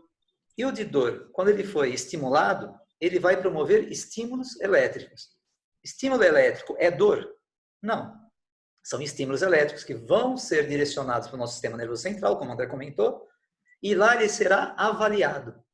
O avaliar é quando ele entra já na nossa parte sutil, ou seja, de pensamento, de emoções, de sentimentos. Aí já ele vai ser mandado para a dimensão já sutil. E nós vamos avaliar essa dor. Por isso que a dor é uma experiência só da pessoa. A minha dor é mais dolorida, sabe? Eu que sinto. E o legal é que com esse exame, a termografia, você consegue determinar aquilo que é o só que você sente. Ou seja, algo que já está fazendo parte do sutil. Então, a dor física seria, você tem um estímulo, você tem um agente causador e vai ser levado para o sistema nervoso central e você vai avaliar, você vai sentir. Então, a dor é uma percepção única. Cada pessoa tem a sua percepção. Eu tenho pacientes lá que ela tem muito medo de anestesia e a enfermeira, porque ela tem medo de agulha. E ela já fez um tratamento de canal com polpa viva, ou seja, com nervo vivo, e quis fazer sem anestesia. E ela aguentou só a respiração. De vez em quando assim, nós temos que, às vezes, fazer algum procedimento, né, que seja um pouco mais doloroso no paciente aqui na clínica, né? Nós chamamos que até é um curso que nós estamos já buscando para trazê-lo para cá também, o Fábio Puentes, que ele faz a hipnose nos pacientes. Hipnose, muito bom. Então, ele faz a hipnose pré-procedimento e, assim, é impressionante, tá? Como a pessoa fica tranquila no procedimento, tá? Eu vou te falar assim, são procedimentos, às vezes, mais invasivos, né? Com relação à terapia biológica. Então é muito interessante, é muito maluco isso. Então essa dor física ela tem uma causa e quando a gente retira aquela causa, você volta à normalidade, diminui essa dor, vai diminuindo gradativamente até sumir. Ok? E existe a dor psíquica ou dor anímica, né? Do que seria? Não veio do meio ambiente, do meio externo, para o seu sistema nervoso, que passa para o seu campo mental, né? O corpo mental e emocional, e você sentir aquilo, você analisar aquilo. Ele já vem desse plano, ou seja, uma dor já da alma, uma dor já do corpo mental, da mente psíquica. Ela não tem assim um local geográfico. Não é como a dor física. Você tem a dor no local do espinho. Essa é uma dor sem um local geográfico. Não tem um medicamento, né? Nenhum analgésico que faça essa dor aparecer. Ela pode levar a angústia, a medo, ansiedade, depressão.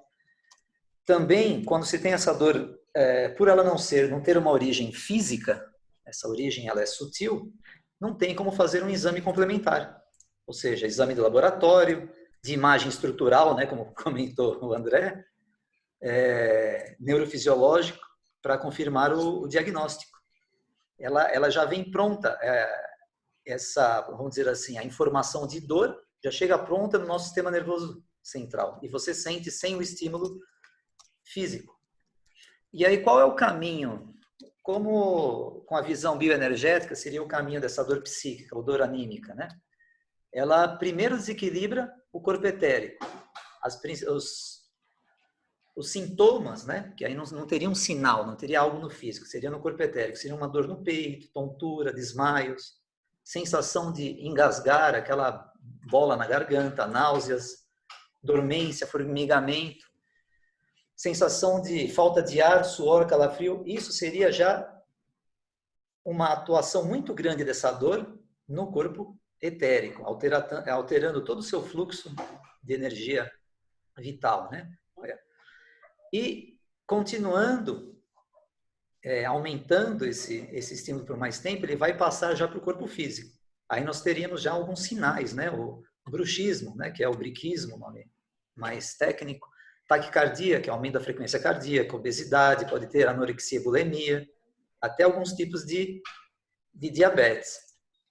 Então, lá no nosso canal do YouTube, dos Florais de Saint-Germain, a gente tem uma fórmula para alma ferida, né? O que seria essa dor de alma que a pessoa sente uma dificuldade de viver e isso, ela de repente, ela vai descarregando no físico todos esses sintomas mesmo, tá? Então, é essa fórmula que está aqui na composição, mas que está lá no canal, se vocês quiserem aprofundar, tá bom, gente? Legal. E eu também vou passar, Thalita, eu vi que alguns colegas estão pedindo aí uma referência bibliográfica. Eu vou te passar essa referência, você consegue depois disponibilizar lá também no canal? Consigo. É o Rafael que está pedindo, eu passo direto para o Rafael. Ou você quer que eu passe o contato dele, passe o seu contato para ele? Pode ser? Eu vou colocar meu celular no bate-papo aqui. Tá. E aí eu mando por WhatsApp, é mais rápido. Só me mandar uma mensagem, eu já encaminho. Tá bom. Mas vamos lá, pode continuar. Então, nesse grupo, né, de dor na alma, já que a gente está falando mais na parte bioenergética, sutil da dor, né? A gente pode colocar a fibromialgia. E a fibromialgia, como já foi falado na aula do André, é uma dor pelo corpo todo, né? Principalmente na musculatura, e 50% dos casos pode apresentar outros sinais e sintomas, como fadiga. A pessoa dorme, mas não tem um sono reparador, ela acorda já cansada, alterações de memória e atenção, pode ter enxaqueca, síndrome de pernas inquietas, ansiedade e depressão. Um fator físico, vamos dizer assim, que pode ser originário do nosso corpo físico, né, não da alma, seria, não estou falando causa, um fator, vamos dizer assim, de predisposição, o sedentarismo, tá? Porque são pouquíssimos os atletas que desenvolveram fibromialgia. Mas, agora voltando para aquele pensamento que ele comentou até de um saco de gatos, né? Ou seja, várias alterações. Valdemar, e você acha que a fibromialgia Se tiver algum reumatologista, ele vai matar a gente aqui, mas assim, será que ele existe? Eu sempre pergunto isso. Então, nós vamos chegar nisso daí. A pessoa sente a dor, ela não existe no corpo físico. No corpo físico ela não existe. Né? Porque se você for ver, não tem, vamos dizer assim, no DNA, não tem nada marcado, não tem um exame físico, radiológico, que consiga... Então, ela não existe fisicamente. Agora, ela existe sutilmente, energeticamente. Mas agora, o que eles usam para definir, né, dentro daquilo lá que você falou do saco de gato, se é fibromialgia ou não? Não estou dizendo que eu concordo com isso, estou falando o que eles usam para diferenciar de dores crônicas em geral. Essa dor ela pode ser desde um leve incômodo até uma dor incapacitante, né? E tipo de dor, ela pode ser ardência, ela pode ser pontada, pode ser uma cãibra e rigidez, mas alguns médicos aceitam que pode ser que por 3 meses e tem que passar em pelo menos 11 pontos de 18 pontos que eles consideram dolorosos, pontos dolorosos padronizados, né? Mas isso não é importante falar se é fibromialgia, não é fibromialgia. O importante para nós aqui, no caso que eu estou falando com a visão bioenergética, é saber que a origem é anímica. Tá? Sim. E só de curiosidade, 3% das mulheres apresentam fibromialgia e só 0,5% dos homens adultos apresentam fibromialgia. E um estudo da doutora Soili Rosenblatt, da Unifesp, ela mostra que, porque existe também, eu não sei se vocês sabem, porque a média de idade da fibromialgia seria de 40 a 60 anos, mas talvez até por diminuição, né, dos hormônios femininos nessa época. Mas 25% dos casos, esses sintomas apareceram na infância.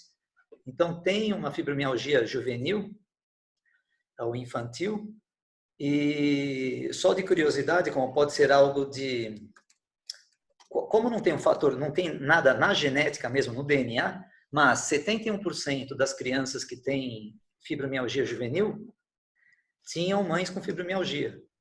Então, essa passagem só pode ser energética. Se não tem uma passagem física, não existe nada no DNA, provavelmente é sutil.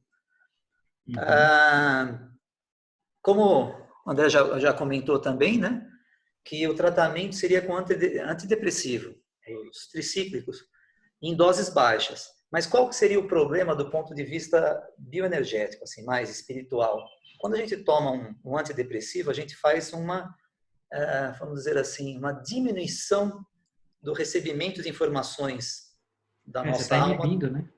pela glândula pineal. É como se você deixasse ela entorpecida, ela fica recebendo de uma maneira mais lenta tudo. Então, nós estamos, na verdade, nos tornando como se fosse um zumbi, espiritualmente falando, né? Você não fica com todo aquela livre acesso de recebimento, de mandar informações no meio ambiente para a nossa alma e de receber os pensamentos feitos para o nosso corpo físico. Então, esse tratamento com antidepressivo, realmente, do ponto de vista bioenergético e também lá na clínica, né, como o André falou, não parece ser nem um pouco benéfico para esse tratamento. Não. Porque nós vamos ver, para tratar assim com a visão bioenergética, seria o quê? A causa, vamos dizer, vibracional, o padrão. Qual que é o padrão que está aqui, né, na fibromialgia? Um exemplo, perfeccionismo. Pessoas que querem tudo certinho, na hora certa, aquela perfeição, tem uma tendência de desenvolver como a lei da causa e ação, né? Trabalhar nessa rigidez da dor. Dor no músculo, dor nas articulações, né? Então, esse perfeccionismo pode levar, até pelo tipo da vibração, a essa fibromialgia. Frustração em alguma área da vida, de repente teve que estudar uma área porque os pais quiseram. Eu tenho amigos lá na faculdade que fizeram porque os pais quiseram. Não era o desejo deles. Então, também seria uma possibilidade, né? E um outro padrão, uma dificuldade de expressar sua vocação, que no caso seria até relacionado com a anterior, ou criatividade. E seguir o caminho por medo, quer dizer, jamais uma vibração. O medo de ser reprovado e culpa de desapontar alguém. Então, parecem ser 3 padrões que a pessoa vibrando muito, né? Imagine uma vida inteira fazendo algo que não quer, que não gosta, ou com medo, com culpa, ou perfeição. Forçado, né? Exato. Existe Literalmente forçado. para quem tem... Hã? Quer continuar falando? Quero. Para quem tem uma visão mais de espiritismo, assim, ou espiritualizada, ou sutil, teve um caso de uma regressão e fazendo um link com o perfeccionismo. Aquela coisa de ser duro, rígido, né? A pessoa fez uma regressão e ela tinha sido um papa em épocas passadas e ele autorizou um ato de carnificina justo na noite de São Bartolomeu. Esse papa ele era rígido, perfeccionista, né? Que é bem esse padrão da fibromialgia. E no final da vida já, né, quando ele já estava percebendo que estava chegando ao fim dessa encarnação, ele repetia por várias vezes: só me resta a dor. Então, durante a regressão dessa pessoa, né, que vive hoje aqui, nessa fase, pode ser que ela tenha trazido já de vidas passadas esse padrão do perfeccionismo que viveu quando sob, né, aquela encarnação do Papa, que fez aquilo rígido, duro, aquela sentir culpa por ter feito o quê? Aquela carnificina, né, dado a ordem para aquilo. E viver naquilo, só me resta a dor. Ele trouxe até isso. Então, existe também, quem tem esse entendimento também de reencarnações, essa possibilidade também para uma fibromialgia, tá? Seja de coisas passadas. Agora, para terminar, só uma curiosidade.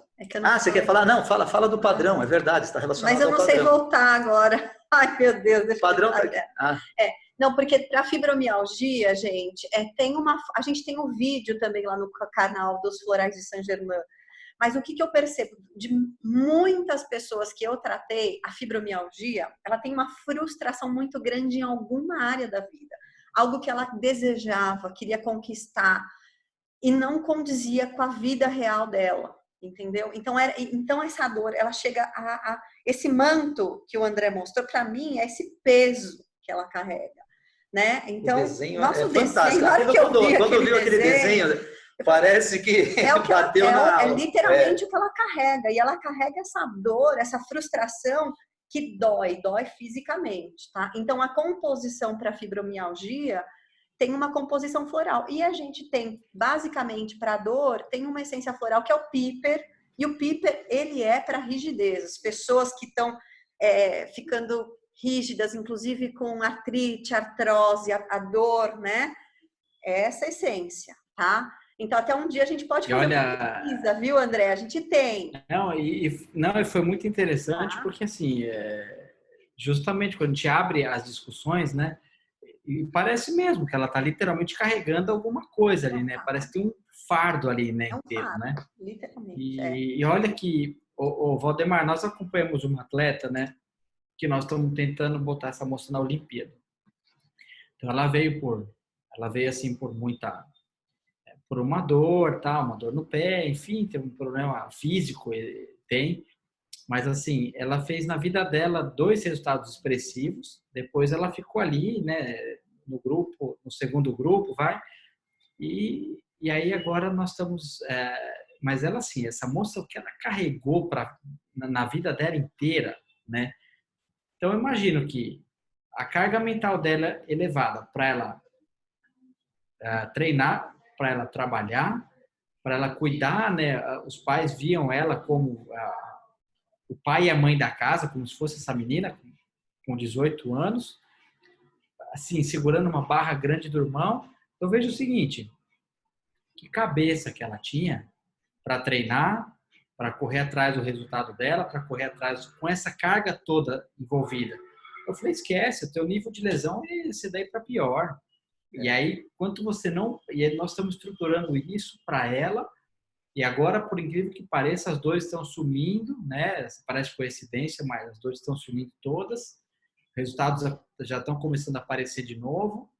E casa muito, Thalita, com o que você comentou agora, com essa tua percepção. É bem interessante isso. E também nesse último padrão aqui, a dificuldade de expressar sua vocação, por medo de ser reprovado. De repente, medo de não conseguir o resultado também, né? De não dar certo. Desapontar, é um problema. se desapontar outras outros. pessoas.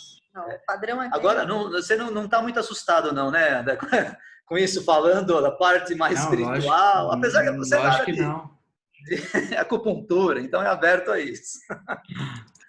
Bom, só para Certeza. terminar, como curiosidade, né? Vejam que o ponto, o local geográfico no nosso cérebro que vai se manifestar assim, vai receber e depois vai mandar para o nosso plano, para o plano mental, né? Para o nosso corpo mental, para fazer uma avaliação, e o emocional, para sentir isso daí, quando a gente recebe estímulos, ou seja, a dor física, é o córtex cingulado anterior. E da dor da alma também é o corpo cingulado, o córtex cingulado anterior. E esse ponto, a curiosidade seria aí, ele se relaciona aos pensamentos negativos. Então veja, o mesmo ponto que está relacionado a pensamentos negativos é o ponto que recebe tanto a dor física quanto a dor anímica.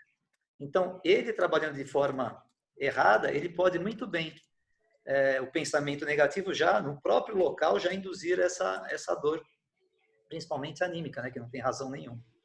Da minha parte, é isso daí, era só uma floreada assim, na parte energética. isso. Então é isso. Nós Demais. terminamos, muito obrigado, gente. André. Ai, André, Gostamos mesmo. Amei as suas explicações. Imagina, eu que Principalmente agradeço. para compreender esse processo, porque não é só chegar, tirar uma foto, ver a mudança de cor, você entender que existem todos os parâmetros por trás, a seriedade do trabalho, os parâmetros, os pontos, que a gente precisa, assim, ter todo um protocolo para ter os resultados, né? E ter o acompanhamento de um processo, o antes e o depois. E sim, que a gente pode avaliar a questão das emoções, porque você já nos passou que a felicidade, a alegria, essas emoções que parece que tem uma vibração mais alta, né? Porque tem os hertz do psiquiatra, do Hawkins. Parece que é uma frequência mais elevada. E culpa, medo, né? Angústia, que são energias que parecem que tem uma vibração mais baixa. Parece que não muda ou a temperatura fica mais baixa. Então, eu acho que a gente pode, sim, pensar em fazer uma pesquisa aí em cima desses parâmetros. Eu acho que vamos pensar aí, nisso. assim, eu vi que o pessoal está comentando, né? Então, né, tem a própria Elaine e tudo. Elaine, depois entra, se você puder, me manda um WhatsApp ou me liga, não tem problema. Eu te dou uns caminhos aí da câmera, tá? Para você, assim, ter seus resultados também, assim, talvez um pouco mais direcionados, te fala um pouco sobre o software, não sei qual que você está utilizando ou não, tá? Te dou uma ajuda aí com relação à câmera. Então, não é aquilo, vou sair comprando qualquer câmera e vou sair fazendo imagens de todo mundo. E outra coisa, né? Tem muita gente que já perdeu câmera, porque assim, vou fazer imagem e aponta a câmera para o sol, tá? O sol, a própria radiação, ele vai fazer um halo na sua lente. Então, assim, não é pegar a câmera, vou sair fotografando tudo. Não, tem que tomar cuidado. Até a Elaine colocou lá, imagem de baixa resolução. Elaine, esquece a resolução digital. Pensa na resolução térmica, tá? Eu te explico isso com mais calma depois no privado. E, então, assim, não é sair pegando e fazendo qualquer imagem. Não, tem que ter critério para isso, né? É o que eu falo de novo, olha, como você quer aprender a nadar, você não vai se jogar na primeira piscina que você enxergar. Você vai aprender a flutuar, você vai aprender a bater a perna, você vai aprender a respirar, depois você vai começar a nadar. É um processo. E isso para tudo na nossa vida, né? E então depois tô terminando, Valdemar, eu vou depois te mandar um outro presente aí. Eu acabei de escrever meu livro de acupuntura. Tá com todos os pontos aí, fiz um guia prático de acupuntura. Só que eu já vou pedir outro. Eu quero fazer a minha avaliação, porque amanhã eu vou fazer 80 km pedalando, e se doar joelho, com a termografia, André, eu não vou mais ter isso. André, você dá cursos de termografia? Você dá curso? Hoje, assim, já há um ano, né, nós temos uma plataforma hoje é uma plataforma de curso online já há um ano. Nós estamos trabalhando com isso, né? E é um curso voltado para dor e, assim, são várias técnicas relacionadas à dor, por exemplo, agulhamento seco, ventosa, ondas de choque, intradermoterapia, aí tem termografia, avaliação, exame complementar e exame laboratorial. Nós temos uma plataforma já online hoje com mais de 100 horas de curso, tá? Então, a pessoa pode acessar por um ano esse curso nosso, entendeu?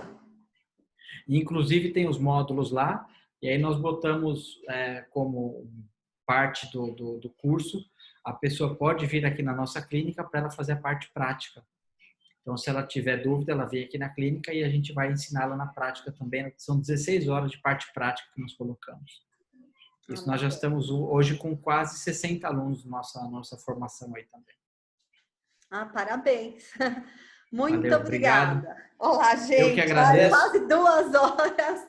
E a semana que vem... Olha, excelente, é verdade. Semana que vem... A aula do Timo, gente, para quem Timo, tá bem